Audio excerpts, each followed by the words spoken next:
Okay. About module 2, factors affecting cost estimation of a structure. So factors affecting cost estimation of a structure. First discuss building shape, height, and enveloping area. Building shape, height, and enveloping area. About namakku cost effective construction. Allengile area shape ഒക്കെ പറയുമ്പോൾ ഏറ്റവും cost effective അല്ലെങ്കിൽ ഏറ്റവും easiest method of construction എന്ന് പറയുന്നത് square type ബിൽഡിങ്ങിന്റെ construction ആണ്. അപ്പോൾ 15 to 25% ബിൽഡിങ്ങിന്റെ പെരിമീറ്ററിന്റെ 15 to 25% ലെസ് മതി ഇപ്പോൾ നമ്മളൊരു സ്ക്വയർ ബിൽഡിംഗ് കൺസ്ട്രക്ട് ചെയ്യും. ഒരു റെക്ടാങ്കുലർ ബിൽഡിംഗ് കൺസ്ട്രക്ട് ചെയ്യുന്നതിനേക്കാളും 15 to 25% less in perimeter. Perimeter എന്ന് പറയുമ്പോൾ എന്താണ്? വോളിന്റെ ലെങ്ത് നമുക്ക് റെഡ്യൂസ് ചെയ്ത്. അപ്പോൾ അതിന്റെ എക്സാമ്പിൾ ആണ് പറഞ്ഞത്. ഇപ്പോൾ നമുക്കൊരു ഒരു സ്ക്വയർ ബിൽഡിംഗ് ഉണ്ട്. സ്ക്വയർ ബിൽഡിങ്ങിന്റെ രണ്ട് സൈഡിലെ ഡയമെൻഷൻ 20 മീറ്റർ ബൈ 20 മീറ്റർ. അപ്പൊ അതിന്റെ ഏരിയ എന്തായിരിക്കും വരിക? ഏരിയ 400. സിമിലർലി നമുക്കൊരു റെക്ടാങ്കുലർ ബിൽഡിംഗ് ഉണ്ട്. റെക്ടാങ്കുലർ ബിൽഡിങ്ങിന്റെ ലെങ്ത് 40 ആൻഡ് ബ്രെഡ്ത്ത് 20. ഇവിടെ ഏരിയ ബ്രെഡ്ത്ത് 20 അല്ല, ബ്രെഡ്ത്ത് 10. ഇവിടെ എന്താ വരിക? 400 ആണ് ഇതിന്റെയും ഏരിയ വരിക. അപ്പോൾ രണ്ട് രീതിയിൽ ചെയ്താൽ എന്താണ്? നമുക്ക് ഏരിയ സെയിം വന്നു, പക്ഷേ ഇതിന്റെ പെരിമീറ്റർ നോക്കിക്കേ. ഇപ്പോൾ സ്ക്വയറിന്റെ പെരിമീറ്റർ എടുത്താൽ ഇവിടെ 20 + 20 40, 40 + 20 60, 60 + 20 80 മീറ്റർ ആണ് വോൾ ലെങ്ത്. 400 m² ഏരിയ ഉള്ള ഈ ബിൽഡിങ്ങിന്റെ വോളിന്റെ ലെങ്ത് 80 മീറ്റേഴ്സ് ആണ്. പക്ഷെ ഇവിടെ നോക്കിക്കേ, ഈ ലെങ്ത് 40, ഇത് 40, ഇത് 10. അപ്പൊ ടോട്ടൽ പെരിമീറ്റർ, ഇതിന്റെ ടോട്ടൽ പെരിമീറ്റർ എന്താ വരിക? 40 + 10 50, 50 + 40 90, 90 + 10 100. അപ്പൊ എന്തായി? പെരിമീറ്റർ 100 മീറ്റേഴ്സ് വന്നു. 100 മീറ്റർ. ദാറ്റ് മീൻസ് റെക്ടാങ്കുലർ ബിൽഡിങ്ങിന്റെ വോൾ ലെങ്ത് എത്രയാ വന്നേ? 100 മീറ്റർ വോൾ ലെങ്ത് വന്നു. പക്ഷേ സ്ക്വയർ ബിൽഡിംഗ് ഓഫ് 400 m² നമുക്ക് വന്ന വോൾ ലെങ്ത് 80 മീറ്റർ ആണ്. നമുക്ക് അപ്പൊ എത്ര സേവിങ്സ് വന്നു? 20 മീറ്റർ ലെങ്തിനകത്ത് സേവിങ്സ് വന്നു. അപ്പോൾ നമുക്ക് cost effective method of construction എന്ന് പറയുന്നത് എപ്പോഴും ഒരു സ്ക്വയർ ടൈപ്പ് ബിൽഡിംഗ് കൺസ്ട്രക്ട് ചെയ്യുന്നതാണ് എപ്പോഴും cost effective construction method.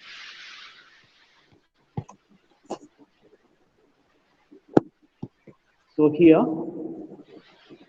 both have same area, but rectangular one has 25% longer walling. അപ്പോൾ 25% റെക്ടാങ്കുലർ സ്ട്രക്ചർ ആണ് നമ്മൾ ചൂസ് ചെയ്തിരുന്നെങ്കിൽ നമുക്ക് എന്താണ് 25% മോർ വോളിന്റെ കൺസ്ട്രക്ഷൻ വരും. അതായത് 20 മീറ്റർ കൂടുതൽ, 20 മീറ്റർ ലെങ്ത് എക്സ്ട്രാ നമ്മൾ കൺസ്ട്രക്ട് ചെയ്യണം സെയിം ഏരിയ കിട്ടാനായിട്ട്. അപ്പൊ എന്താണ്? അത്രയും ഏരിയ, അത്രയും ക്വാണ്ടിറ്റി ഓഫ് ബ്രിക്സ് വേണം, അത്രയും സിമെന്റ് പ്ലാസ്റ്ററിങ് വേണം, അത്രയും ലേബർ ചാർജും കൂടി ഇൻക്രീസ് ആയിട്ട് വരും. അപ്പോൾ അതാണ് നമ്മളിവിടെ പറയുന്ന point, building shape, height and enveloping area. ഇനി ഹൈറ്റ് നമുക്ക് ഇത് കണക്ക് റെഡ്യൂസ് ചെയ്യാനൊന്നും പറ്റില്ല. നമുക്കൊരു അഡിക്വേറ്റ് ഹൈറ്റ് ഡിസൈൻ ചെയ്യാം. ഇപ്പോൾ റെസിഡൻഷ്യൽ ബിൽഡിംഗ് ഒക്കെ ആണെങ്കിൽ 3 to 3.5 ഒക്കെ നമ്മൾ ചൂസ് ചെയ്യും. കൊമേഴ്ഷ്യൽ ബിൽഡിംഗ്സ് ഒക്കെ ആണെങ്കിൽ ഒരു 4 മീറ്റർ ഹൈറ്റ് ഒക്കെയാണ് ചൂസ് ചെയ്യാറ്. So therefore it is desirable to plan or design a building as far as possible as square. ഒരു സ്ക്വയർ ടൈപ്പ് ബിൽഡിങ്സ് ആണ് നമ്മൾ യൂഷ്വലി പ്രിഫർ ചെയ്യുക കൺസ്ട്രക്ട് ചെയ്യാനായിട്ട്. ഇനിയിപ്പോൾ നമുക്ക് നമ്മുടെ സൈറ്റ് കണ്ടീഷൻ, അതിനകത്ത് നമ്മുടെ പ്ലോട്ടിന്റെ കിടപ്പും ഒക്കെ അനുസരിച്ച് നമുക്ക് എപ്പോഴും സ്ക്വയർ ബിൽഡിങ്സ് പോസിബിൾ ആകണമെന്നില്ല. നമുക്ക് കറക്റ്റ് ഒരു സ്ക്വയർ പ്ലോട്ട് അല്ലെങ്കിൽ റെക്ടാങ്കുലർ പ്ലോട്ട് കിട്ടിയാൽ മാത്രമേ നമുക്കൊരു സ്ക്വയർ ബിൽഡിംഗ് അവിടെ കൺസ്ട്രക്ട് ചെയ്യാൻ പറ്റുള്ളൂ. ഒരു ഇറഗുലർ പ്ലോട്ടിൽ നമുക്കൊരു സ്ക്വയർ ബിൽഡിംഗ് കൊണ്ട് കൺസ്ട്രക്ട് ചെയ്യാന്ന് വെച്ചാൽ നമുക്കത് ബുദ്ധിമുട്ടാണ്. അപ്പൊ പ്ലോട്ട് നമുക്ക് അവൈലബിൾ ആണ്, സ്ക്വയർ ബിൽഡിംഗിന് അവൈലബിൾ ആണെങ്കിൽ സ്ക്വയർ ടൈപ്പ് ബിൽഡിംഗ് തന്നെ അവിടെ ചൂസ് ചെയ്യുക. Because we are having an extra 25% saving comparing to rectangular type of building.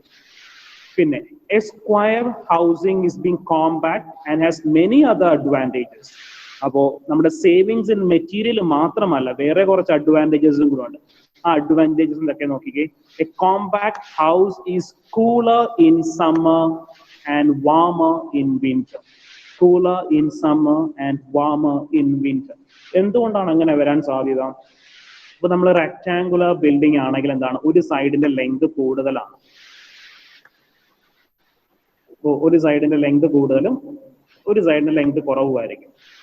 ഇപ്പോ ഈ ലെങ്ത് കൂടിയ സൈഡിലാണ് നമ്മൾ ഈസ്റ്റ് ഡയറക്ഷൻ എന്ന് വിചാരിക്കുക, ഈസ്റ്റ്. അപ്പോൾ എവിടെയാ, sun rises in the east. ഇത്രയും ഭാഗത്തേക്ക് എന്ത് സംഭവിക്കും, ഹോട്ട് സൺ വന്നിരിക്കും മോർണിംഗ് ടൈമിൽ. ഈവനിങ് ടൈമിൽ അത് കണക്ക് എന്താണ്, ഈ ലോങ്ങർ പോർഷനിലേക്കാണ് വന്ന് സൂര്യപ്രകാശം തട്ടുന്നത്. ഇനി തിരിച്ച് കൺസ്ട്രക്ട് ചെയ്ത് ഇപ്പൊ ഇവിടെയാണ് നമുക്ക് സൺ വരുന്നതെങ്കിൽ നമുക്ക് പ്രശ്നമില്ല, കുറച്ച് പോർഷൻ മാത്രമേ ഡയറക്റ്റ് സൺലൈറ്റോട്ട് എക്സ്പോസ്ഡ് ആകുകയുള്ളൂ. അപ്പോൾ അതൊക്കെ ഒരു ഫാക്ടറാണ്. A compact house is cooler in summer and warmer in winter എന്നൊക്കെ പറയുന്നത്. പിന്നെ construction of roof and other part of a square building is simple and square house gives a better view. So ഈ points നമുക്ക് just വായിച്ചു നോക്കിയാൽ മനസ്സിലാവുന്ന കാര്യങ്ങളേ ഉള്ളൂ. പിന്നെ A double story building is more economical. ഇപ്പോ എന്താണ്, നമുക്ക് ഒരു വലിയ ഏരിയയിൽ എന്താണ്, നമുക്കൊരു പ്ലോട്ട് ഉണ്ട്, നമുക്ക് ഇത്രയും വലിയൊരു പ്ലോട്ട് ഉണ്ട്, സേ ഒരു 40 സെന്റ്സ് ഓഫ് ലാൻഡ് ഉണ്ട്, 40 സെന്റ് വസ്തുവുണ്ട്. ആ 40 സെന്റ് വസ്തുവിനകത്ത് നമ്മളൊരു 20 സെന്റില് വലിയൊരു ബംഗ്ലാവ് കൺസ്ട്രക്ട് ചെയ്യുന്നതിനെക്കാട്ടി നല്ലത് എന്താണ്, ജസ്റ്റ് ഒരു 2 സ്റ്റോറിയിൽ ബിൽഡിംഗ് കൺസ്ട്രക്ട് ചെയ്യുന്നതായിരിക്കും എപ്പോഴും എക്കണോമിക്കൽ, അല്ലെങ്കിൽ നമുക്ക് ചീപ്പർ ആയിരിക്കും. കൺസ്ട്രക്ഷൻ കോസ്റ്റ് കുറെ കൂടി ചീപ്പർ ആക്കാൻ പറ്റും. A double story building is economical. The upper story is cheaper by about 15% than the ground story. The upper story is cheaper about 15% than the ground story. പിന്നെ അതെന്തുകൊണ്ടായിരിക്കും, നമുക്ക് ഫൗണ്ടേഷന്റെ construction cost ഒരുപാട്, പുതിയ foundation construct ചെയ്യേണ്ടി വരുന്നു. അത്രയും ഏരിയയിലേക്കുള്ള foundation cost കുറഞ്ഞിട്ട് നമുക്ക് ഈ ബിൽഡിങ്ങിന്റെ മുകളിലേക്ക് റൂം കൊടുത്താൽ മതി. അപ്പൊ നമ്മൾ ആദ്യം കൺസ്ട്രക്ട് ചെയ്യുന്ന ഫൗണ്ടേഷൻ കുറച്ചും കൂടി ഡെപ്തിലും കുറച്ചും കൂടി സ്ട്രോങ് ഫൗണ്ടേഷനും പ്രൊവൈഡ് ചെയ്താൽ മതി. അഡീഷണൽ ഫൗണ്ടേഷന്റെ കാര്യമില്ല. പിന്നെ എന്തായിരിക്കും, ഡബിൾ സ്റ്റോറേഡ് ബിൽഡിങ്സ് ഉണ്ടെങ്കിൽ ബെഡ്റൂംസ് ഒക്കെ അപ്പർ സ്റ്റോറിയിൽ കൊടുക്കും. Stories are better ventilated than ground stories. Upper stories are better ventilated than ground stories. ഇനി നമ്മുടെ കൺസ്ട്രക്ഷൻ ഫെസിലിറ്റി, നമ്മുടെ സൈറ്റിൽ ഇങ്ങനെയുള്ള കാര്യങ്ങൾ ചെയ്യാൻ പറ്റില്ലെങ്കിൽ ആ സൈറ്റ് കണ്ടീഷൻ അനുസരിച്ച് നമ്മൾ ബിൽഡിംഗ് ഡിസൈൻ ചെയ്യും. അത്രേ ഉള്ളൂ അവിടെ വരുന്ന വ്യത്യാസം. ഓക്കെ, അപ്പൊ നമുക്ക് സ്ക്വയർ ബിൽഡിംഗ് കൺസ്ട്രക്ട് ചെയ്യാൻ പോസിബിൾ ആണെങ്കിൽ അത് തന്നെ കൺസ്ട്രക്ട് ചെയ്യാം. ഇനി നമുക്ക് ഡബിൾ സ്റ്റോറി ബിൽഡിംഗ് കൺസ്ട്രക്ട് ചെയ്യാൻ നമുക്കൊരു ഒരുപാട് ബെഡ്റൂംസ് ഒക്കെ വേണ്ടതാണെങ്കിൽ ഡബിൾ സ്റ്റോറി ബിൽഡിംഗ്സിന് പോസിബിലിറ്റി ഉണ്ടെങ്കിൽ ഡബിൾ സ്റ്റോറി ബിൽഡിംഗ് തന്നെ അവിടെ കൺസ്ട്രക്ട് ചെയ്യാം. That saves about 15% of cost. Okay, അപ്പൊ അതാണ് നമ്മുടെ ഫാക്ടേഴ്സ് അഫക്റ്റിംഗ് കോസ്റ്റ് എസ്റ്റിമേഷൻ. ആദ്യം പറയുന്നത് building shape, height and enveloping area. അപ്പോൾ റെക്ടാങ്കുലർ ബിൽഡിംഗിന്റെ അതേ ഏരിയ നമുക്ക് സ്ക്വയർ ബിൽഡിംഗ് കൺസ്ട്രക്ട് ചെയ്യുമ്പോഴും കിട്ടും, causing a saving of about 15 to 25%. ഇനി ഒരു ഡബിൾ സ്റ്റോറി ബിൽഡിംഗ് കൺസ്ട്രക്ട് ചെയ്താൽ സിംഗിൾ സ്റ്റോറിയെക്കാളും about 15% സേവിങ്സ് ഇൻ കോസ്റ്റ് നമുക്ക് ചെയ്യാനായിട്ട് പറ്റും. ഓക്കെ ആണോ, ക്ലിയർ ആണോ? Yes, sir.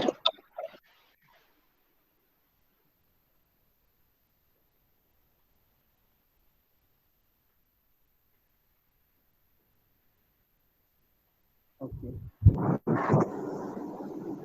So next പറയുന്ന structural elements and architectural features. Structural elements and architectural features. Okay. Okay. നമ്മൾ രണ്ട് രീതിയിൽ ബിൽഡിങ്സ് കൺസ്ട്രക്ട് ചെയ്യാറുണ്ട്. ഒന്നെങ്കിൽ അതൊരു ഫ്രെയിംഡ് സ്ട്രക്ചർ ആയിരിക്കും, അല്ലെങ്കിൽ ലോഡ് ബെയറിംഗ് സ്ട്രക്ചർ ആയിരിക്കും. എന്തായിരുന്നു ഈ ഫ്രെയിംഡ് സ്ട്രക്ചറും ലോഡ് ബെയറിംഗ് സ്ട്രക്ചറും തമ്മിലുള്ള വ്യത്യാസം? What is the difference between A framed structure and A load bearing structure? ആരെങ്കിലും ഒന്ന് പറഞ്ഞേ, ഒരു ഫ്രെയിംഡ് സ്ട്രക്ചറും ഒരു ലോഡ് ബെയറിംഗ് സ്ട്രക്ചറും തമ്മിലുള്ള വ്യത്യാസം.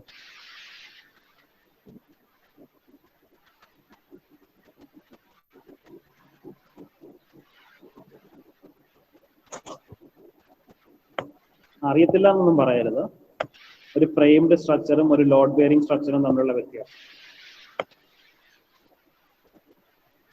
നിങ്ങൾ ടോസ് 1 തന്നെ പഠിക്കുന്നതാ, framed സ്ട്രക്ചറും load bearing structure.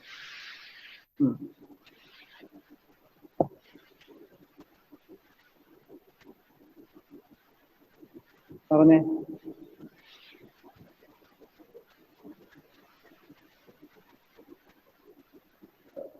Comment ചെയ്യാൻ പറ്റുമെങ്കിൽ ഒന്ന് കമന്റ് ചെയ്തേ. എന്താ ഒരു ഫ്രെയിംഡ് സ്ട്രക്ചറും ഒരു ലോഡ് ബെയറിംഗ് സ്ട്രക്ചറും തമ്മിലുള്ള വ്യത്യാസം?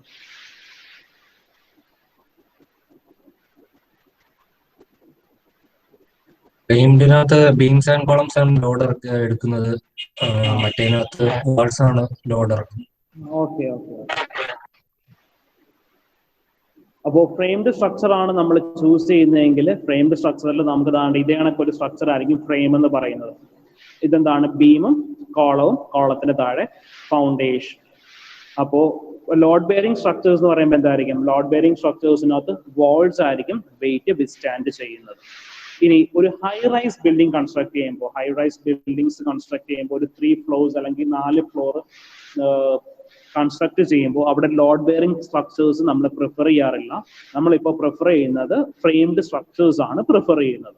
അപ്പോൾ ഫ്രെയിംഡ് സ്ട്രക്ചേഴ്സ് ആണ് പ്രിഫർ ചെയ്യുന്നത്. അപ്പോൾ നമ്മുടെ സ്ട്രക്ചറിന്റെ അനുസരിച്ചിട്ടാണ് നമ്മൾ നമ്മുടെ ടൈപ്പ് ഓഫ് സ്ട്രക്ചർ അനുസരിച്ചിട്ടാണ് നമ്മൾ whether it is A framed structure or A load bearing structure എന്ന് നമ്മൾ ഡിസൈഡ് ചെയ്യാം.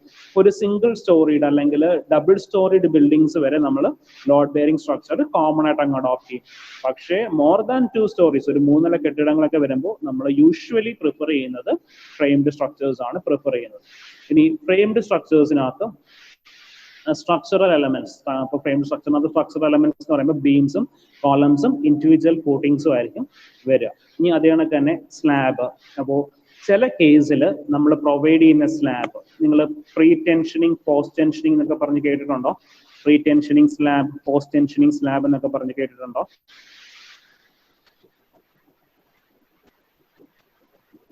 ഒന്നുകിൽ ലെസ് അല്ലെങ്കിൽ നോ എന്ന് പറയാം. കേട്ടിട്ടുണ്ടോ? Pre tensioning and post ടെൻഷനിങ്.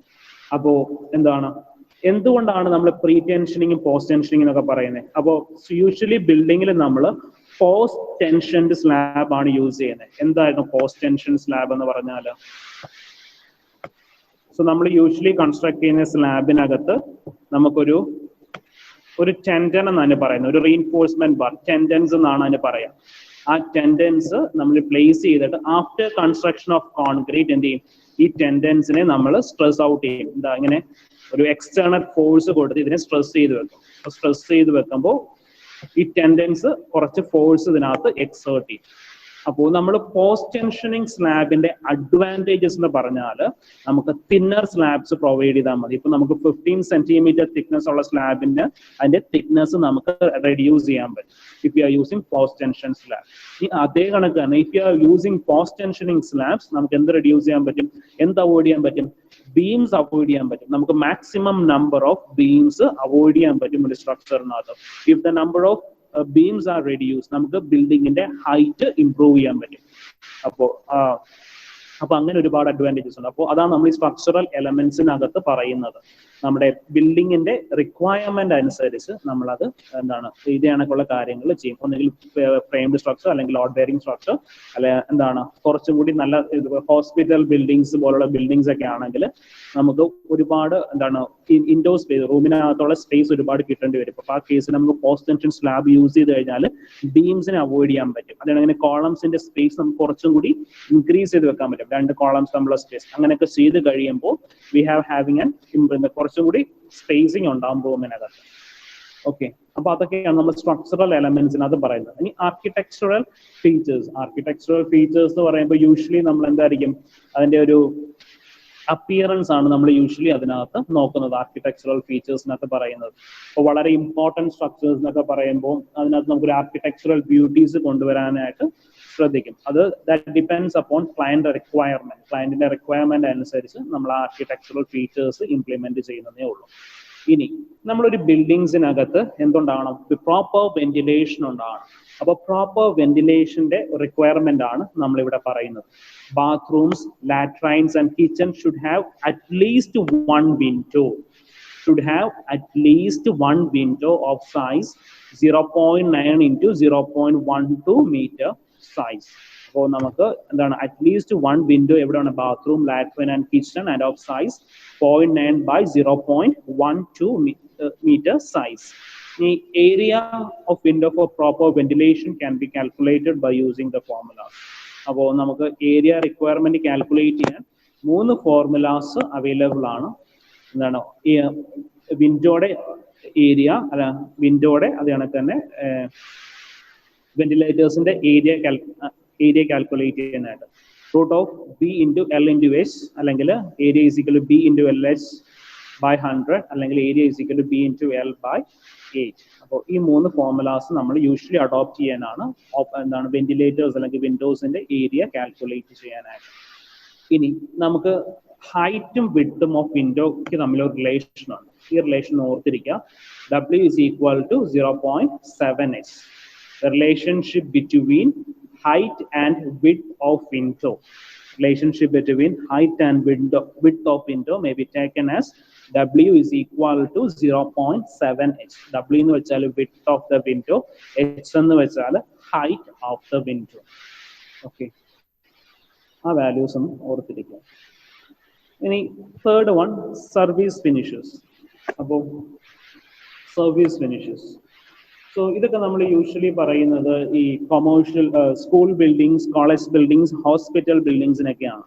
ഇപ്പോൾ നമ്മളൊരു ഹോസ്പിറ്റൽ ബിൽഡിംഗ് ഡിസൈൻ ചെയ്യുകയാണ്, ഇപ്പോൾ ഒരു multi storied hospital buildings design ചെയ്യുവാണെങ്കിൽ എന്താണ് 400 ബെഡ്സ്. അപ്പോൾ ഒരു ഹോസ്പിറ്റൽ ബിൽഡിംഗ് ഡിസൈൻ ചെയ്യുകയാണെങ്കിൽ നമ്പർ ഓഫ് ബെഡ്സിനായിരിക്കും ഡിസൈൻ ചെയ്യുന്നത്.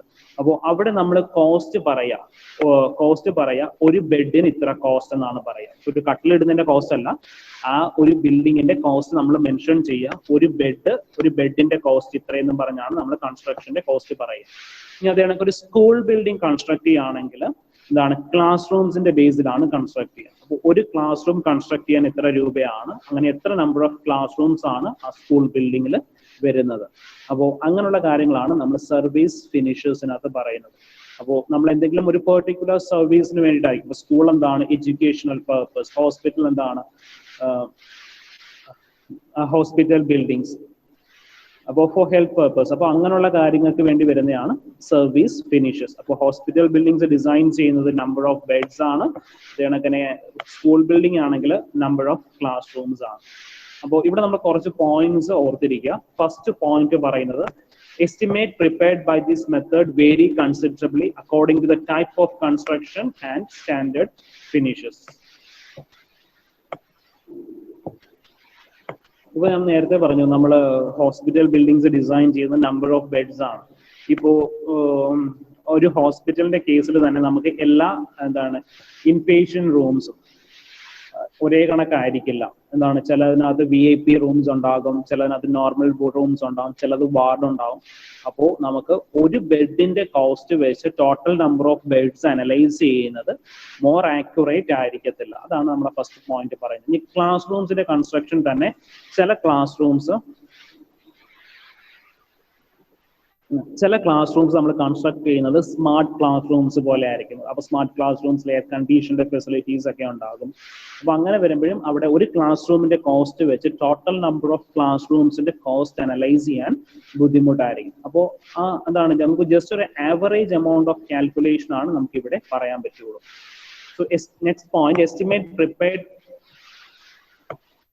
estimate prepared are approximate in nature and rarely used in practice except for preliminary discussions of the project. Third പറയുന്നത് the proposed structure should resemble the existing structure practically in all respects.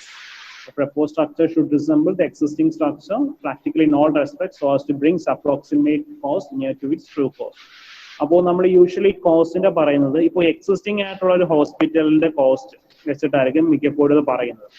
ഞാൻ preliminary estimate പറഞ്ഞപ്പോൾ നമ്മൾ പറഞ്ഞിരുന്നു. ഇപ്പോൾ ഇവിടെ existing ഹോസ്പിറ്റലുണ്ട്, അല്ലെങ്കിൽ ഇപ്പൊ ന്യൂലി കൺസ്ട്രക്റ്റഡ് ഹോസ്പിറ്റൽ. ഈ ന്യൂലി കൺസ്ട്രക്റ്റഡ് ഹോസ്പിറ്റലിനകത്ത് ഒരു ബെഡിന്റെ കൺസ്ട്രക്ഷന് നമുക്ക് വേണ്ടി വന്നത് ചിലപ്പോൾ ഒരു 2 lakh rupees ആയിരിക്കാം. അത് വെച്ചിട്ട് നമുക്ക് പുതിയതായിട്ട് കൺസ്ട്രക്ട് ചെയ്യാൻ പോകുന്ന ഹോസ്പിറ്റലിന്റെ റേറ്റ് പറയാം. പക്ഷെ അതൊരു അപ്രോക്സിമേറ്റ് ആയിട്ടായിരിക്കും വരിക. അത് ആക്യുറേറ്റ് ആയിട്ടാണെങ്കിൽ നമ്മൾ ആദ്യം കൺസ്ട്രക്ട് ചെയ്ത ഹോസ്പിറ്റലിന് ഉള്ള അതേ റിക്വയർമെന്റ്സ് അല്ലെങ്കിൽ അതേ കൺസ്ട്രക്ഷൻ മെറ്റീരിയൽസ്, അതേ ലേബർ കോസ്റ്റ് വെച്ചിട്ടായിരിക്കും പുതിയത് കൺസ്ട്രക്ട് ചെയ്യുന്നതെങ്കിൽ ആക്യുറേറ്റ് ആയിട്ട് വരും. പക്ഷെ അത് പലപ്പോഴും സെയിം ആയിട്ട് തന്നെ വരില്ല. ബിക്കോസ് ലേബർ ചാർജ് ചേഞ്ച് ചെയ്യും, അത് കണക്ക് തന്നെ ടാക്സ് വേരിയേഷൻ ഉണ്ടാവും, നമ്മുടെ മെറ്റീരിയൽ കോസ്റ്റിനകത്ത് വരുന്ന വേരിയേഷൻ ഉണ്ടാവും.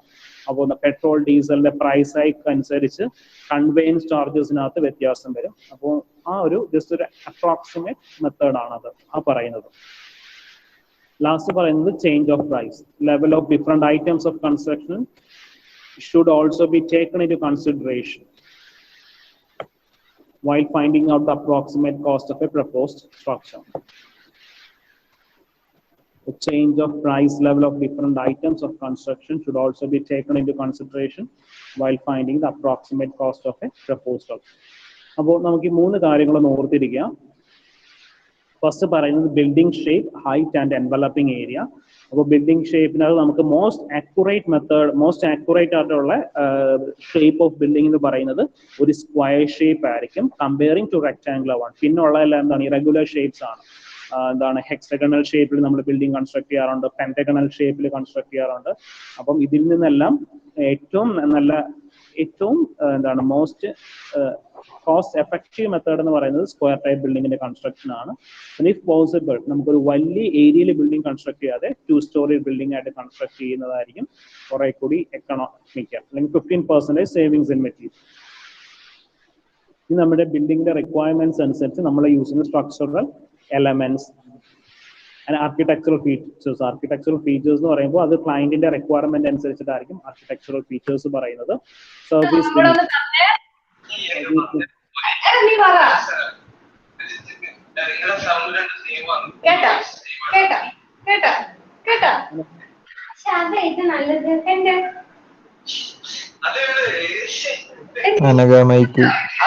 വയ്യ എന്റെ അല്ലാന്ന്.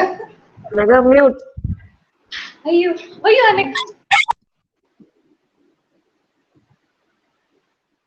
Service finishes. അപ്പോൾ സർവീസ് ഫിനിഷസിനകത്ത് നമ്മുടെ ഹോസ്പിറ്റൽ ബിൽഡിങ്സ്, കോളേജ് ബിൽഡിങ്സ് ഒക്കെയാണ് വരുന്നത്. അവിടെ നമ്മളൊരു ബിൽഡിങ്ങിന്റെ എസ്റ്റിമേറ്റ് പറയുന്നത് എന്താണ്, ഹോസ്പിറ്റൽ ബിൽഡിങ്സ് ഒക്കെ ആണെങ്കിൽ നമ്പർ ഓഫ് ബെഡ്സിന്റെ ബേസിലായിരിക്കും. അപ്പോൾ നമ്മൾ പ്രപ്പോസ്ഡ് ആയിട്ടുള്ള ബിൽഡിങ്ങിന്റെ എസ്റ്റിമേറ്റഡ് കോസ്റ്റ് പറയുന്നത് ഇപ്പൊ എക്സിസ്റ്റിംഗ് ആയിട്ടുള്ള ബിൽഡിങ്ങിന് എത്ര രൂപ ചെലവായി ആ ഒരു രീതിയിലായിരിക്കും പറയുന്നത്. 1 ബെഡിന്റെ കോസ്റ്റ് അനുസരിച്ചിട്ടായിരിക്കും നമുക്ക് കൺസ്ട്രക്ട് ചെയ്യാൻ പോകുന്ന ബെഡ്. ഒരു മൾട്ടി സ്റ്റോറീഡ് അല്ലെങ്കിൽ ഒരു സൂപ്പർ സ്പെഷ്യാലിറ്റി ഹോസ്പിറ്റലൊക്കെ ആണെങ്കിൽ യൂഷ്വലി അവർ 150 ബെഡ് അല്ലെങ്കിൽ 250 ബെഡ്, ആ ഒരു നമ്പർ ഓഫ് ബെഡ്സിന്റെ ബേസിലാണ് നമ്മൾ ഡിസൈനിങ് ചെയ്യുന്നത്. അപ്പൊ അവിടെ ഒരു ബെഡിന്റെ കോസ്റ്റ് വെച്ചിട്ടാണ് നമ്മൾ പലപ്പോഴും അതിന്റെ എസ്റ്റിമേറ്റ്സ് പറയുക. ഓക്കെ, അപ്പോ ഇനി നെക്സ്റ്റ് പറയുന്നത് കോസ്റ്റ് എസ്റ്റിമേഷൻ. ഇത്രയും പറഞ്ഞ കാര്യങ്ങൾ ക്ലിയർ ആണോ? എന്തെങ്കിലും ഡൗട്ട്സ് ഉണ്ടോ?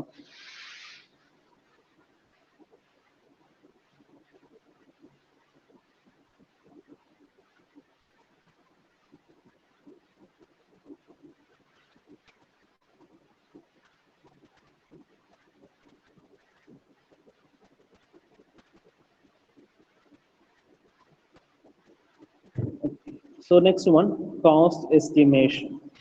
Cost estimation. Cost estimation അത് നമ്മൾ ഫസ്റ്റ് പറയുന്നത് cost associated with constructed facilities. Cost associated with constructed facilities. അപ്പോൾ കുറച്ച് പോയിന്റ്സ് ഉണ്ട്, ഞാൻ ഓരോ പോയിന്റ് വൈസ് ആയിട്ട് പറയാം. The capital cost for a construction project includes the expense related to the initial establishment of facility. അപ്പോൾ നമുക്ക് ഒരു കൺസ്ട്രക്ഷന് വേണ്ട ഫസ്റ്റ് ഇനിഷ്യൽ എസ്റ്റാബ്ലിഷ്മെന്റ്സ്, ഒരു കൺസ്ട്രക്ഷൻ പ്രൊസീജിയർ സ്റ്റാർട്ട് ചെയ്യുന്നതിന് മുന്നേ വേണ്ട ഇനിഷ്യൽ എസ്റ്റാബ്ലിഷ്മെന്റ്. ഫസ്റ്റ് പറയുന്നത് land acquisition including assembly, holding and improvement. Second, planning and feasibility studies. Third one, architectural and engineering design for construction including materials, equipment and labor. ഇത് labour ആണ് കേട്ടോ. Constructions including material, equipment and labor. Next one, field supervision of construction, financing, insurance and taxes during construction, owners, general office overhead. എന്തായിരുന്നു overhead cost എന്നൊക്കെ ഇന്നലെ പറഞ്ഞത്? Owners general office overhead. Overhead cost എന്നൊക്കെ ഇന്നലത്തെ ക്ലാസ്സിൽ പറഞ്ഞിരുന്നു. എന്തായിരുന്നു ഓവർഹെഡ് എന്ന് വെച്ചാൽ?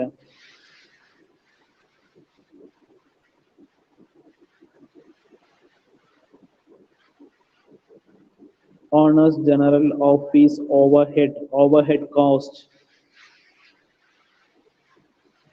ഓഫീസിന്റെ എക്സ്പെൻസസ്. ഒന്നുകൂടി പറയാമോ? കേട്ടില്ല. ഓഫീസ് എക്സ്പെൻസസും സൂപ്പർവിഷൻ ചാർജ് അതൊക്കെ. ഓഫീസ് എക്സ്പെൻസസ്, സൂപ്പർവിഷൻ ചാർജസ് ഒക്കെയാണ് നമുക്ക് ഓവർഹെഡ് കോസ്റ്റിനകത്ത് വരുന്നത്.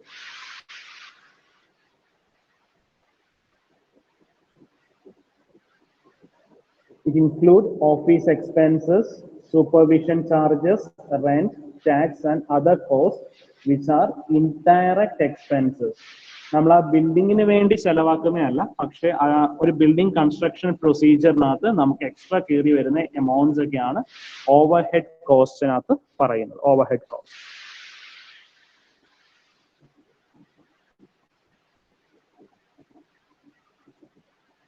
Next, equipment and furnishings not included in construction, inspection and testing. Inspection and testing. ഇപ്പോൾ നിങ്ങൾക്കറിയാം നമ്മൾ ഒരു റൂഫ് കോൺക്രീറ്റിംഗ് ചെയ്യുകയാണെങ്കിൽ ആ റൂഫ് കോൺക്രീറ്റിംഗ് ചെയ്യുന്ന സമയത്ത് നമ്മൾ കോൺക്രീറ്റ് ചെയ്തതിനകത്ത് നിന്ന് കുറച്ച് സാമ്പിൾസ് എടുത്ത് ലാബിൽ ടെസ്റ്റ് ചെയ്ത് നോക്കും. ഇപ്പോൾ നമ്മൾ M20 ഗ്രേഡ് ഓഫ് കോൺക്രീറ്റിൽ നമ്മളൊരു റൂഫ് കോൺക്രീറ്റ് ചെയ്യുകയാണെങ്കിൽ എന്താണ് നമുക്ക് ആ കോൺക്രീറ്റിന് റിക്വയർഡ് സ്ട്രെങ്ത് ഉണ്ടോ എന്നൊക്കെ അറിയാൻ വേണ്ടിയിട്ട് നമ്മൾ അതിനകത്ത് കുറച്ച് സാമ്പിൾ എടുത്ത് ട്യൂബ് കാസ്റ്റ് ചെയ്ത് ലബോറട്ടറിയിൽ ടെസ്റ്റ് ചെയ്ത് നോക്കും, ലാബ് ടെസ്റ്റ് ചെയ്ത് നോക്കും. അപ്പോൾ 28 days കഴിയുമ്പോൾ നമുക്ക് 20 Newton/mm² മിനിമം സ്ട്രെങ്ത് നമുക്ക് ആ എക്സ്പെരിമെന്റ് ചെയ്യുമ്പോൾ കിട്ടുവാണെങ്കിൽ നമ്മൾ ചെയ്ത മിക്സ് പ്രപ്പോർഷൻ കറക്റ്റ് ആണ്, നമ്മുടെ കോൺക്രീറ്റ് M20 എന്താണ് റിക്വയർഡ് സ്ട്രെങ്ത് അച്ചീവ് ചെയ്യും. അപ്പോൾ അതൊക്കെയാണ് ഇൻസ്പെക്ഷൻ ആൻഡ് ടെസ്റ്റിംഗ് എന്ന് പറയുന്നത്. ഇനി ടെസ്റ്റിംഗ് എന്ന് പറയുന്നത്, ഇൻസ്പെക്ഷൻ എന്ന് പറയുമ്പോൾ ഇപ്പൊ നമ്മളൊരു വലിയ വർക്ക് ചെയ്യുവാണെങ്കിൽ ക്ലയന്റിന്റെ ഭാഗത്തുനിന്ന് കുറച്ച് ആൾക്കാർ എന്ത് ചെയ്യും, നമ്മുടെ വർക്ക് അസസ് ചെയ്യാനായിട്ട് വരുന്നുണ്ടാവും. അപ്പോൾ അതാണ് അവിടെ ഇൻസ്പെക്ഷൻ ആൻഡ് ടെസ്റ്റിംഗ് ചാർജസ് എന്ന് പറയുന്നത്. ഇപ്പോൾ ക്ലയന്റിന്റെ ഭാഗത്തുനിന്ന് വരുന്ന ആൾക്കാരെയാണ് ഇപ്പോൾ കോൺക്രീറ്റ് വർക്കിംഗ് ഒക്കെ കോൺക്രീറ്റ് ചെയ്യുന്നതിന് മുന്നേ അല്ലെങ്കിൽ എന്തെങ്കിലും ഇമ്പോർട്ടന്റ് വർക്ക്സ് ചെയ്യുന്നതിന് മുന്നേ ക്ലയന്റിന്റെ ഭാഗത്തുനിന്ന് ഒരു ഇൻസ്പെക്ഷൻ ഉണ്ടാവും, ക്ലയന്റിന്റെ എഞ്ചിനീയേഴ്സിന്റെ ഒരു ഇൻസ്പെക്ഷൻ ഉണ്ടാവും. പിന്നെ ടെസ്റ്റിംഗ് എന്ന് പറയുന്നത് ഇപ്പോൾ നമ്മൾ കോൺക്രീറ്റ് ഒക്കെയാണ് നമ്മൾ കോൺക്രീറ്റിംഗ് വർക്ക് ചെയ്യുകയാണെങ്കിൽ നമ്മുടെ കോൺക്രീറ്റിന്റെ ടെസ്റ്റസ് പെർഫോം ചെയ്യാറുണ്ട്, കംപ്രസീവ് സ്ട്രെങ്ത് പെർഫോം ചെയ്യാറുണ്ട്. അതേകണക്ക് ബ്രിക്ക് ആണെങ്കിലും ബ്രിക്കിന്റെ കംപ്രസീവ് സ്ട്രെങ്ത് പെർഫോം ചെയ്യും. ഇനി സ്റ്റീലിന്റെ റിക്വയർഡ് ടെൻഷൻ റിക്വയർമെന്റ്, ഇപ്പോൾ സ്റ്റീൽ നമുക്ക് FE415, FE500, FE500D എന്നുള്ള ഡിഫറെന്റ് ടൈപ്സ് ഓഫ് സ്റ്റീൽസ് ഉണ്ട്. ആ ഡിഫറെന്റ് ടൈപ്സ് ഓഫ് സ്റ്റീൽസിന്റെ ഇലോങ്ങേഷൻ നമുക്ക് നമ്മൾ പർച്ചേസ് ചെയ്ത സ്റ്റീലിന്റെ ഇലോങ്ങേഷൻ അല്ലെങ്കിൽ അതിന്റെ ടെൻസൈൽ പ്രോപ്പർട്ടീസ് ആക്യുറേറ്റ് ആണോ എന്ന് അറിയാനും നമ്മളത് ലാബിൽ ടെസ്റ്റ് ചെയ്ത് നോക്കാറുണ്ട്, ടെൻഷൻ ടെസ്റ്റ് പെർഫോം ചെയ്യാറുണ്ട്. അപ്പോൾ ഇതൊക്കെയാണ്, ഈ കാര്യങ്ങളൊക്കെയാണ് നമുക്ക് ആദ്യമേ ക്യാപിറ്റൽ കോസ്റ്റിനകത്ത് വരുന്നത്. Capital cost of construction project include the expenses related to initial establishment of facility. നമുക്ക് ആദ്യം എന്താണ് ഡയറക്റ്റ് എക്സ്പെൻഡിച്ചേഴ്സ് ആയിട്ട് വരുന്ന കാര്യങ്ങളൊക്കെയാണ് ഇവിടെ ഡിസ്കസ് ചെയ്യുന്നത്. അപ്പോൾ ഫസ്റ്റ് എന്താണ് ലാൻഡ് അക്വിസിഷൻ. അപ്പോൾ ഫസ്റ്റ് എന്താണ്, നമുക്ക് ഒരു ബിൽഡിംഗ് കൺസ്ട്രക്ട് ചെയ്യണമെങ്കിൽ ആദ്യം എന്ത് വേണം, നമുക്ക് ലാൻഡ് ഉണ്ടാക്കണം. പിന്നെ പ്ലാനിങ് ആൻഡ് ഫീസിബിലിറ്റി സ്റ്റഡീസ്, നമ്മളൊരു സൈറ്റ് വിസിറ്റ് ചെയ്ത് ആ സൈറ്റിനകത്ത് ഏറ്റവും എന്താണ് ആ സൈറ്റിന് അനുയോജ്യമായ ഒരു ബിൽഡിംഗ് ഡിസൈൻ ചെയ്യാനായിട്ട് പോകേണ്ടത് ആ സൈറ്റ് സ്റ്റഡി നടത്തണം. സൈറ്റ് സ്റ്റഡി എന്ന് പറയുമ്പോൾ അവിടുത്തെ സോയിലിന്റെ റിക്വയർമെന്റ്, അവിടുത്തെ സോയിലിന്റെ സ്റ്റെബിലിറ്റി അല്ലെങ്കിൽ സോയിലിന്റെ ബിയറിംഗ് കപ്പാസിറ്റി സ്റ്റഡിയൊക്കെ നടത്തണം. അപ്പോൾ ഇപ്പൊ നമുക്ക് കമ്പൽസറി ആണ്, ഇപ്പോൾ ഒരു ബിൽഡിംഗ് കൺസ്ട്രക്ട് ചെയ്യാൻ പോകുന്നതിന് മുമ്പ് അവിടുത്തെ സോയിൽ സ്റ്റഡീസ് നടത്തണം. എന്നിട്ട് ആ സോയിൽ സ്റ്റഡി നടത്തി ആ സോയിലിന് അനുയോജ്യമായ ഒരു ഫൂട്ടിംഗ് അല്ലെങ്കിൽ ഫൗണ്ടേഷൻ ആയിരിക്കണം ഡിസൈൻ ചെയ്യുന്നത്. അതിനുശേഷമാണ് നമ്മുടെ ആർക്കിടെക്ചറൽ ഡിസൈനും എഞ്ചിനീയറിംഗ് ഡിസൈനും പ്ലാനും അതേ കണക്ക് ആ ഡീറ്റെയിൽസ് വരുന്നത്. പിന്നെ ഏത് ടൈപ്പ് ഓഫ് കൺസ്ട്രക്ഷൻ മെറ്റീരിയൽ. അപ്പോൾ കൺസ്ട്രക്ഷൻ മെറ്റീരിയൽ എന്ന് പറയുമ്പോൾ ഇപ്പൊ ഞാൻ നേരത്തെ പറഞ്ഞ കണക്കാണ്, ഏത് ടൈപ്പ് ഓഫ് കോൺക്രീറ്റിംഗ് യൂസ് ചെയ്യും, M20 വേണോ, M25 വേണോ, M30 വേണോ എന്നുള്ള കാര്യങ്ങളൊക്കെ നമ്മൾ ഡിസ്കസ് ചെയ്യുന്നത്. പിന്നെ ഫീൽഡ് സൂപ്പർവിഷൻ, കൺസ്ട്രക്ഷൻ ഫിനാൻസിങ്. ഇപ്പോൾ നമ്മുടെ കയ്യിൽ എന്താണ്, നമ്മൾ എസ്റ്റിമേറ്റ് എടുത്തു, അപ്പൊ ആ ഫുൾ എമൗണ്ട് നമ്മുടെ കയ്യിൽ ഇല്ലെങ്കിൽ എന്ത് വേണം, നമുക്ക് ബാങ്ക് ലോണോ അങ്ങനെ അല്ലെങ്കിൽ നമ്മൾക്ക് വേണ്ടി ഇൻവെസ്റ്റ് ചെയ്യാനായിട്ടുള്ള ഇൻവെസ്റ്റേഴ്സിനെയൊക്കെ കണ്ടുപിടിക്കണം. പിന്നെ എന്താണ് insurance and taxes during construction. നമുക്ക് എന്താണ് വർക്കേഴ്സ് ഉണ്ടെങ്കിൽ വർക്കേഴ്സിന്റെ ടാക്സും എല്ലാ കാര്യങ്ങളും ഇതിനകത്ത് ഉണ്ടാകണം. ഇനി നെക്സ്റ്റ് പറയുന്നതാണ് operation and maintenance cost in subsequent years over the project life cycle include the following expenses. The operation and maintenance costs in subsequent years over the project life cycle include the following expenses. So നമുക്കൊരു project start ചെയ്താൽ അതിൽ 2 മാസം കൊണ്ട് തീരണമെന്നില്ല. ഇപ്പോൾ ഒരു huge construction work ആണെങ്കിൽ ചിലപ്പോൾ 2 വർഷമൊക്കെ കൊണ്ടായിരിക്കും ആ വർക്ക് തീരുന്നത്. അപ്പൊ എന്താണ്, അപ്പോൾ ആ സമയങ്ങളിൽ ഉണ്ടാകുന്ന expenditure. Land rent if applicable, ഇതിപ്പോ എല്ലാ കേസിലും വരണമെന്നില്ല. ചില കേസിൽ നമ്മൾ നമ്മുടെ ബിൽഡിംഗ് കൺസ്ട്രക്ട് ചെയ്യുന്നതിന്റെ നിയർ ബൈ സൈഡിലുള്ള പ്ലോട്ട് ചിലപ്പോൾ റെന്റിന് എടുക്കും, നമ്മുടെ കൺസ്ട്രക്ഷൻ മെറ്റീരിയൽസ് ഒക്കെ സൂക്ഷിക്കാനൊക്കെ ആയിട്ട്. the operating staff, labor and material for maintenance and repair work, periodic renovations, insurance and taxes, financing costs, utilities, owners' other expenses.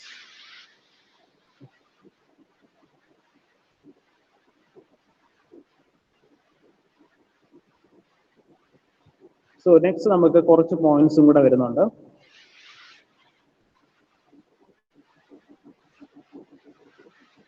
ഇത് കൂടാതെ എന്താണ് നമ്മൾ ഇപ്പോൾ ഒരു കോൺട്രാക്ടറിന് നമ്മളൊരു വർക്ക് ഏൽപ്പിച്ചു കഴിഞ്ഞാൽ അദ്ദേഹം ഒരു എസ്റ്റിമേറ്റ്സ് ഒക്കെ പറയും. ഇനി അതേ കണക്ക് തന്നെ എന്താണ് നമുക്ക് ചിലപ്പോൾ അഡീഷണൽ ആയിട്ട് കുറെ എക്സ്പെൻഡിച്ചേഴ്സ് കയറി വരാൻ സാധ്യതയുള്ളൂ. കണ്ടിൻജൻസീസ് എന്ന് കഴിഞ്ഞ ക്ലാസ്സിൽ പറഞ്ഞു. അപ്പോൾ എന്താണ് contingency amount may be included with each cost of item. അപ്പോൾ എന്താണ് നമുക്ക് എസ്റ്റിമേറ്റ് എടുത്തു വെച്ച് കഴിഞ്ഞാലും അതിനകത്ത് കുറച്ച് എമൗണ്ട് എക്സ്ട്രാ ചെലവാകും എന്ന് നമ്മൾ നേരത്തെ അനലൈസ് ചെയ്ത് വെക്കണം. ബിക്കോസ് എപ്പോഴും ഒരു കൺസ്ട്രക്ഷൻ വർക്കിനകത്ത് ഒരുപാട് കണ്ടിൻജൻസീസ് കയറി വരാൻ സാധ്യതയുണ്ട്. കണ്ടിൻജൻസീസ് വെച്ചാൽ എക്സ്ട്രാ എക്സ്പെൻസസ് കയറി വരാറുണ്ട്. അപ്പോൾ കണ്ടിൻജൻസീസിന്റെ പെർസെൻറ്റേജ് നമ്മൾ യൂഷ്വലി അഡോപ്റ്റ് ചെയ്യുന്നത് നമ്മുടെ പ്രീവിയസ് എക്സ്പീരിയൻസ് അല്ലെങ്കിൽ നമുക്ക് ഹിസ്റ്റോറിക്കൽ നമ്മൾ നേരത്തെ വർക്ക് ചെയ്തതിന്റെ എക്സ്പീരിയൻസിന്റെ ബേസിലാണ് നമ്മൾ കണ്ടിൻജൻസീസിന്റെ എമൗണ്ട്സ് മാറ്റി വെക്കാറ്. അപ്പോൾ നമ്മൾ 5 different areas. For example, one construction firm may estimates of the expected cost in 5 different areas. അപ്പോൾ കണ്ടിൻജൻസീസ് നമ്മൾ മെയിൻലി എന്താണ് 5 different areasൽ ക്ലാസിഫൈ ചെയ്ത് വെക്കാറാണ്. ഫസ്റ്റ് വൺ ആണ് design development changes. Design development changes എന്ന് വെച്ചാൽ നമ്മൾ ആദ്യം ഒരു പ്ലാൻ ഡിസൈൻ ചെയ്തു. പ്ലാൻ ഡിസൈൻ ചെയ്തപ്പോൾ ഫോർ എക്സാമ്പിൾ നമ്മൾ സ്റ്റെയർ കേസ്, ഇങ്ങനെ നമ്മൾ സ്റ്റെയർ കേസ് ഡിസൈൻ ചെയ്തു. നമ്മൾ യൂഷ്വലി റൈസ് ആൻഡ് ത്രെഡ് വെച്ച് തന്നെ ഡിസൈൻ ചെയ്തു. ഇതിങ്ങനെ കറക്റ്റ് റൈസും ത്രെഡും വെച്ച് ഡിസൈൻ ചെയ്തു.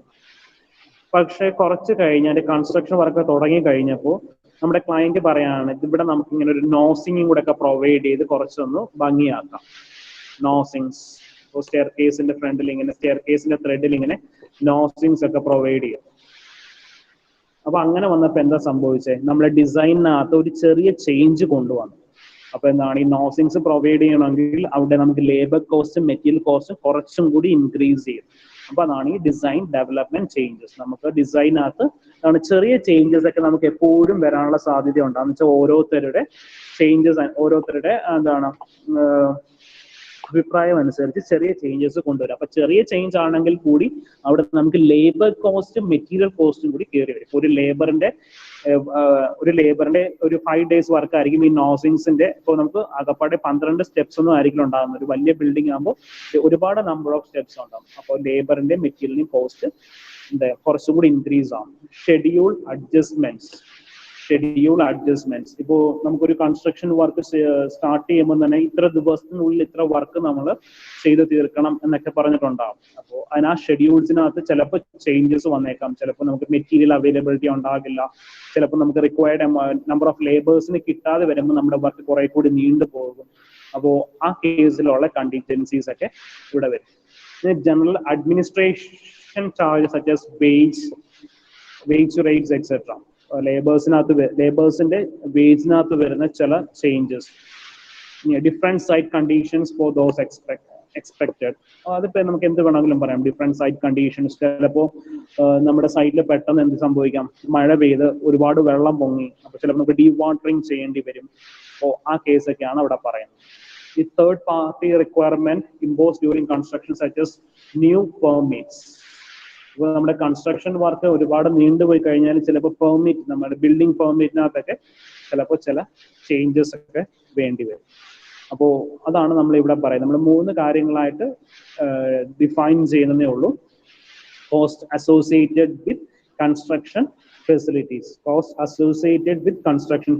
നമ്മൾ ഫസ്റ്റ് പറഞ്ഞത് നമുക്ക് ഡയറക്റ്റ് ആയിട്ട് വരുന്ന കോസ്റ്റസ് ആണ് ആദ്യമേ ഡിസ്കസ് ചെയ്തത്. ലാൻഡ് അക്വിസിഷൻ, പ്ലാനിങ്, ആ കാര്യങ്ങളൊക്കെ നമുക്ക് ഡയറക്റ്റ് ആയിട്ട് നമുക്ക് പറയാൻ പറ്റുന്ന കാര്യങ്ങളാണ്. പിന്നെ പറഞ്ഞത് ഓപ്പറേഷണൽ, ഒരു ബിൽഡിങ്ങിന്റെ കൺസ്ട്രക്ഷൻ ടൈമിൽ വരുന്ന എന്തൊക്കെ കോസ്റ്റസ് കയറി വരും. ഒരു ബിൽഡിംഗ് കൺസ്ട്രക്ട് ചെയ്യാനായിട്ട് നമുക്ക് ഒരു 1 month 2 month കൊണ്ട് തീരത്തില്ല. ഒരു വലിയ സ്ട്രക്ചറിന്റെ കൺസ്ട്രക്ഷൻ ആണെങ്കിൽ ഇറ്റ് ടേക്ക് ഇയേഴ്സ്, ഒരു 2 വർഷമൊക്കെ മിനിമം എടുക്കും ഒരു വലിയ ഹോസ്പിറ്റൽ ബിൽഡിങ്ങിന്റെ കൺസ്ട്രക്ഷൻ ആണെങ്കിൽ. അപ്പോൾ ഈ വർഷം കൂടുന്തോറും നമുക്ക് എന്തായിരിക്കും അതിനകത്ത് കുറെ ചാർജസ് എക്സ്ട്രാ കയറി വരും. അതാണ് നമ്മൾ ഇവിടെ പറഞ്ഞിരിക്കുന്നത്. പിന്നെ ലാസ്റ്റ് പറഞ്ഞ എന്താണ്, കണ്ടിൻജൻസീസ് ആണ് പറഞ്ഞത്. കണ്ടിൻജൻസീസ് എന്ന് പറയുമ്പോൾ എന്താണ്, എക്സ്ട്രാ എക്സ്പെൻസസ്. നമുക്ക് പെട്ടെന്ന് നമുക്ക് എന്താ പറയാ, നമ്മൾ എസ്റ്റിമേറ്റ് എടുക്കുമ്പോൾ നമുക്ക് അറിയില്ല, അതിനുശേഷമാണ് എക്സ്ട്രാ നമ്മൾ വർക്ക് സ്റ്റാർട്ട് ചെയ്തതിനു ശേഷമാണ് വരുന്ന എന്താണ് ഡിസൈനകത്തൊക്കെ വരുന്ന ചില ചേഞ്ചസ് ഒക്കെയാണ് ഇവിടെ നമ്മൾ ഡിസ്കസ് ചെയ്യുന്നത്. ഓക്കെ, ബാക്കി പോയിന്റ്സ് നമുക്ക് 2 പോയിന്റ്സും കൂടെ ഉണ്ട്, നമുക്ക് അടുത്ത ക്ലാസ്സിൽ പറയാം, അത് തീരില്ല. ഓക്കെ, അപ്പോൾ ഇത്രയും പറഞ്ഞ കാര്യത്തിൽ നിങ്ങൾക്ക് എന്തെങ്കിലും ഡൗട്ട്സ് ഉണ്ടെങ്കിൽ നിങ്ങൾക്ക് ചോദിക്കാം. എന്തെങ്കിലും ക്ലിയർ ആയിട്ടില്ലെങ്കിൽ നിങ്ങൾക്ക് ചോദിക്കാം. നമുക്ക് സെക്കൻഡ് മോഡ്യൂള് ജസ്റ്റ് എളുപ്പമാണ്, നമുക്ക് പ്രോബ്ലംസ് ഒന്നുമില്ല, ഡയറക്റ്റ് തിയറി ക്വസ്റ്റ്യൻസ് മാത്രമേ ഉള്ളൂ. ഓക്കെ, എന്തെങ്കിലും ഡൗട്ട്സ് ഉണ്ടെങ്കിൽ നിങ്ങൾക്ക് ചോദിക്കാം.